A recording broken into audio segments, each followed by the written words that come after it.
Hello and welcome to FarFetch'd Thoughts. This is episode 2 of Book Thoughts. Our book was The Rise of the New Puritans by Noah Rothman. To be honest, it was a bit tough for me to get through. I felt it was sort of pretentious and vague on some of the points he was trying to make throughout the long drawn-out chapters.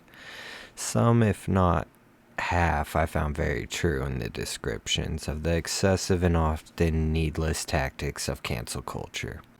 I do like the concept of relating the values of religious principles of Puritans to the people of cancel culture.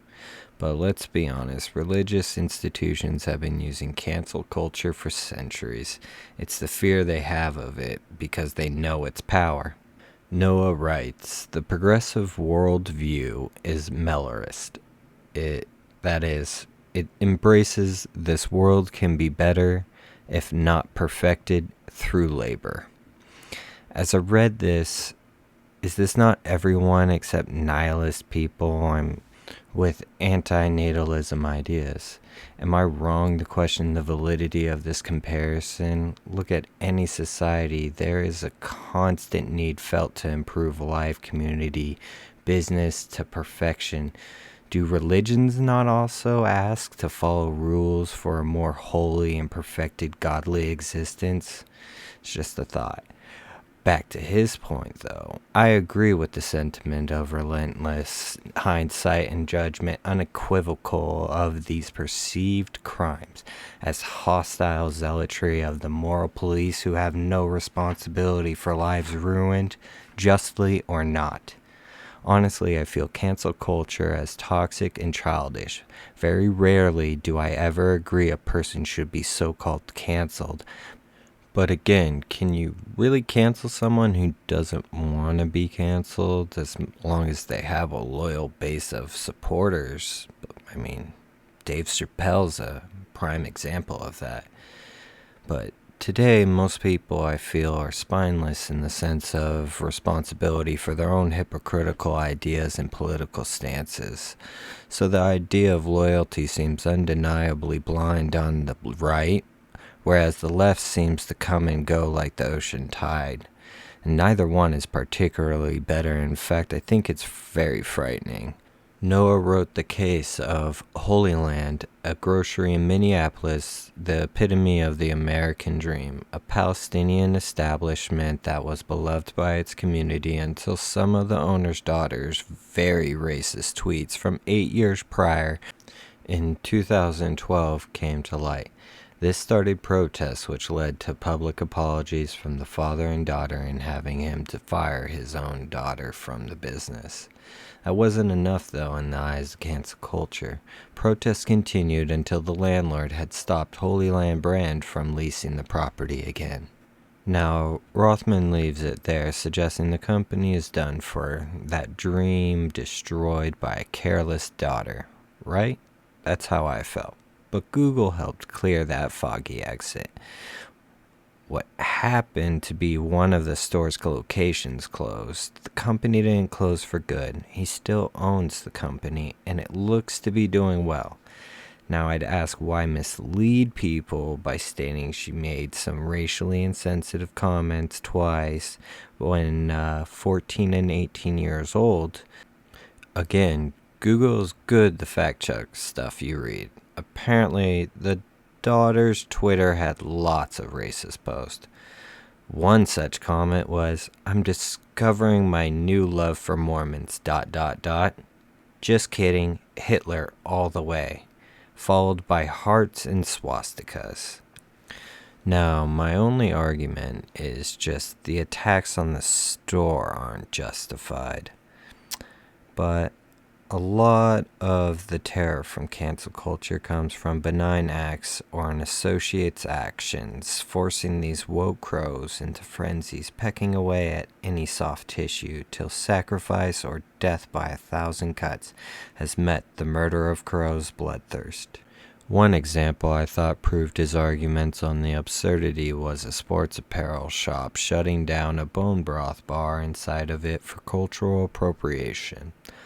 Also, the statement, in the abstract, we are witnessing a war of competing virtues. I concur. Later on, it continues, but in the hands of zealots dedicated to cultural homogeny, they are being wielded like weapons to enforce a particular political dogma. My thought is, this war of virtues, also using its magnifying glass of justice, always fails in the way of context, I think. Is it appropriation or appreciation? Who gets to draw the line and decide who is allowed to do what?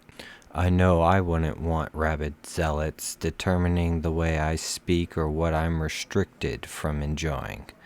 But that goes both ways in today's political climate. I think Rothman's right, though, in the left's puritanical ways of enlightenment, it's barbaric in a high demand of critical self-evaluation, which is savagely projected on every facet of society. Knowingly or unknowingly, people had their past put to the virtue test of these pious, ultra-sensitive ethic police. More examples in the book show apology, humility, willingness to change, to learn, donations. Nothing is accepted as payment for this time of atonement. Only your career and financial benefits with ultimate public humiliation will suffice. Banning books, a wackadoo Republican thing to do? Most would say, of course, but the new moral police deems parts of classic literature inconsequential educational value because of offensive and dated cultural references, as Rothman puts. Bowdlerization, the rewriting or striking offensive passages from literature you can't ignore parts of history or life in general because it's uncomfortable. Those who do not know history are doomed to repeat it. It's Edmund Burke. After a bit, Rothman brings up the play The Crucible, in which the proctor had an affair with Abigail, who was accused of being a witch, along with other girls.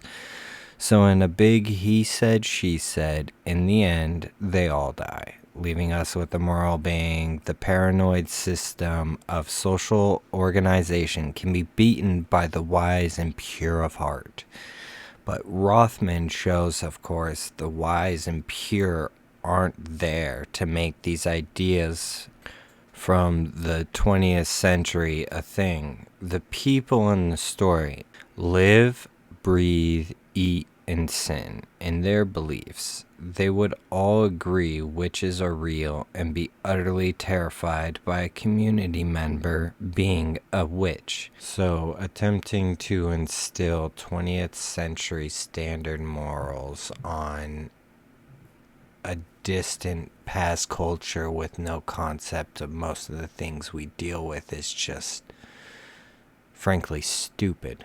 The central principle around cancel culture is enforcing values from the righteous, culturally unelected fanatics on everything past, present, and future, with no context or knowledge of history. It's almost 2023, and I feel cancel culture dying a bit, but it will leave its marks, and in the future, they will pity us poor heathens, looking back with all the wisdom of, say, 2222, saying, what a bunch of morons, what a bunch of morally corrupt people. But I'll end with this quote by Michael Winship. A Puritan is such a one as loves God with all his soul, but hates his neighbor with all his heart. Shorter video this week. I kind of got lags behind with the election. I was watching a lot of that. I'm going to try and get a schedule for these. I'd like to thank Noah Rothman for the book. Please, everyone, go buy a copy. The Rise of the New Puritans, and thank you to my lovely wife for supporting me. Next week's book is One Person, One Vote by Nick Seabrook. It's about gerrymandering. Hope you all have a wonderful whatever time of day it is for you. Later.